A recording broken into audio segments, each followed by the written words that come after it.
नाज़िन खंडू में पीअण जे पानी जो बहरान शिदत अख्तियार करे वियो आहे, जे सबब रहवासी सख्त परेशानी के मुंह ॾेई रहिया आहिनि।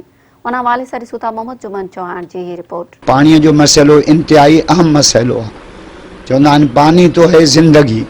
कुरान भी ईअं थो चए वजअलना मिनल माइ कुल्ल शैइन हई।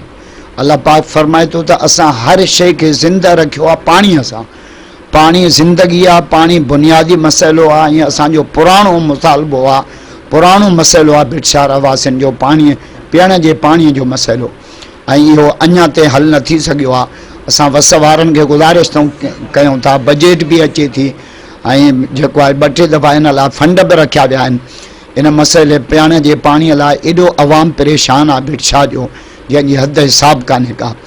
इन जे करे असांजी गुज़ारिश आहे त भिटसार जे अवाम जे इन पुराणे मुतालबे खे जल्द अज़ जल्द बहाल कयो वञे ऐं पीअण जे पाणीअ जी सहूलियत मुयसर कई वञे। असांजो इहो मुतालबो तव्हांजे साम्हूं आहे। हिते तक़रीबन 1.5 करोड़ रुपए ख़र्च थियल आहिनि। उन में पाणी असांखे मिठो पाणी न पियो मुहैया थी वञे। असांजो हिकिड़ो नंढड़ो शहर आहे, उन तव्हां खरबे रुपयनि जे हिते माना जेके वाटर सप्लाई ठहियल आहिनि, जंहिंमें जनरेटरनि 40-40 लख रुपया जनरेटर आहिनि।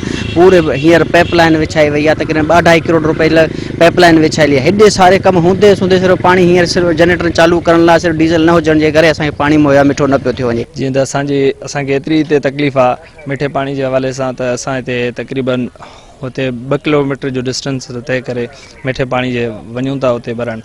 ऐं उन खां अलावा केतिरियूं बीमारियूं जनम वठनि थियूं। असां खारो पाणी वापराए उनजे जनम वठनि थियूं बीमारियूं।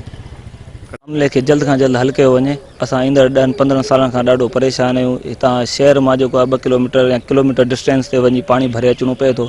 सो बि जिन वटि बाइक्स वग़ैरह या को अफोर्डेबल आहिनि, न त ग़रीब माण्हू ॾाढा परेशान, जंहिंजे करे बीमारियूं जेके आहिनि उहे इलाही भिटसार में वधी चुकियूं।